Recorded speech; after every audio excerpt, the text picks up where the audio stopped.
Good morning, dear students. This is the fourth part of Judiciary, which is chapter 5 of your social and political life. In our previous lecture, in the first video, we had discussed about the meaning and role of judiciary. Then we had discussed about what is an independent judiciary. And in our previous lecture, we had discussed about the structure of judiciary. And in that lecture, I told you about the structure of judiciary, which is like a pyramid. At the base of the pyramid, the district courts or subordinate courts are there. And in the second level, the high courts are there. And at the top of the pyramid, there is a Supreme Court, which is for the whole country. And the High Court is the highest court of the state. And each and every state has its own High Court, and there are 25 High Courts in our country. And the Calcutta High Court is the oldest one, and the Allahabad High Court is the largest one. Now we will discuss about the next topic, that is what are the different branches of the legal system. Legal system का अलग अलग branch क्या है?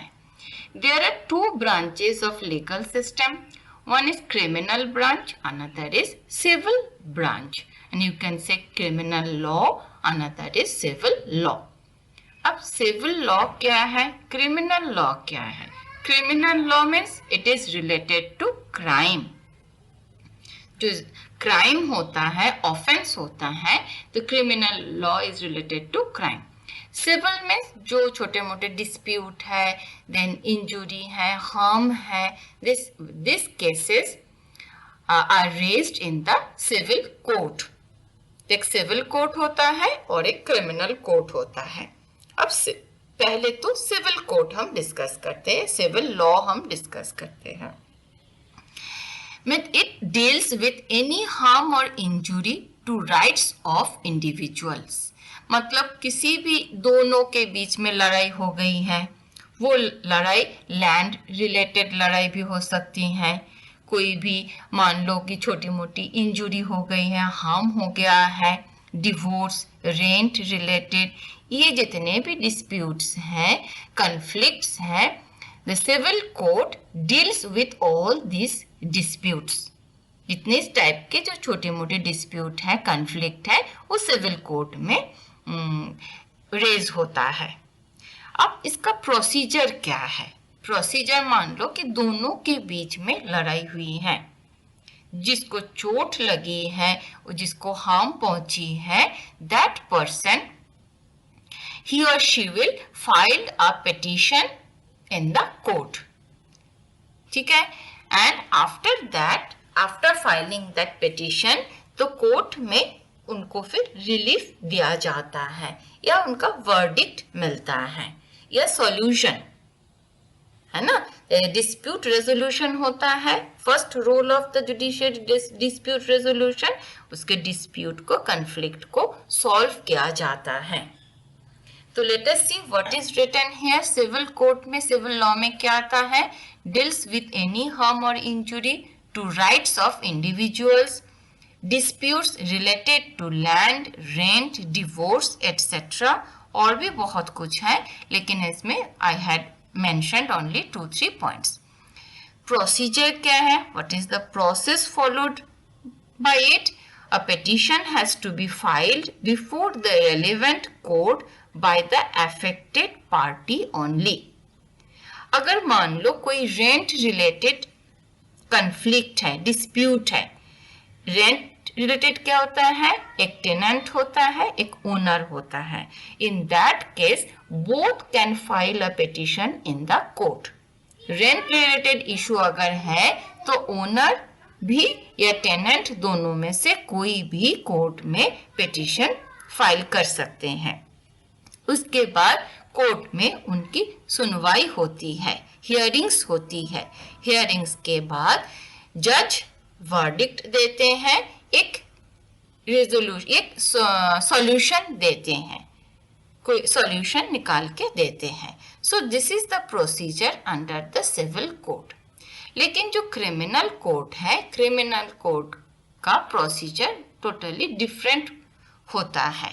ये क्या होता है actually, criminal code deals with the crimes, offence, कोई भी मर्डर हो, थेफ्ट हो, डाउरी हो, all this cases are dealt by the criminal code. अब इसका procedure totally different than the procedure of civil code. इसमें क्या है, पहले कोई भी ऑफेंस, क्राइम या मर्डर होता है, उसके बाद पुलिस स्टेशन में एफआईआर दर्ज होता है, फाइल होती है FIR, first information report. What is the full form of FIR? The full form of FIR is First Information Report। Police station में दर्ज होते हैं, फाइल होती है। उसके बाद पुलिस का काम है इन्वेस्टिगेट करना, जो भी क्राइम है उस केस रिलेटेड जितना भी इन्वेस्टिगेशन है, it will be done by the police. उसके बाद पुलिस केस को कोर्ट में रेज करते हैं या पिटीशन फाइल करते हैं, ठीक है। जो इसमें पुलिस केस को कोर्ट में फाइल करते हैं या पिटीशन फाइल करते हैं। उसके बाद कोर्ट में जजमेंट होती है, जज वर्डिक्ट देते हैं। अगर जो एक्यूज्ड है वो गिल्टी है, उसने कोई गलत काम किया है, ऑफेंस किया है, क्राइम किया है, ये साबित हो जाता है कोर्ट में, तो एक्यूज्ड को पनिशमेंट भी मिलती है। पनिशमेंट जेल भी हो सकता है, फाइन भी हो सकता है, कभी कभी दोनों भी हो सकते हैं। तो let us see what is written under criminal code. Deals with conducts or acts that the law defines as offenses. Example like theft, dowry, murder, etc. It usually begins with the lodging of an FIR with the police who investigate the crime, after which a case is filed in the court. If found guilty, the accused can be sent to jail and also fined. अब दोनों में difference क्या है? दोनों में difference ये है, criminal case में, क्रिमिनल कोर्ट में जो क्रिमिनल केसेस होते हैं, मोस्टली वो लोग क्राइम करते हैं या कोई ऑफेंस करते हैं। लेकिन सिविल कोर्ट में ये क्राइम नहीं है, एक छोटी मोटी फाइट हो गई है, कन्फ्लिक्ट हो गई है, डिस्प्यूट हो गया है, तो सिविल केसेस ये डील करते हैं। अब देखो, सिविल केस में पुलिस के पास जाने की जरूरत नहीं है। जिनके साथ हुआ है वो डायरेक्टली कोर्ट में पिटीशन फाइल कर सकता है या कर सकती हैं।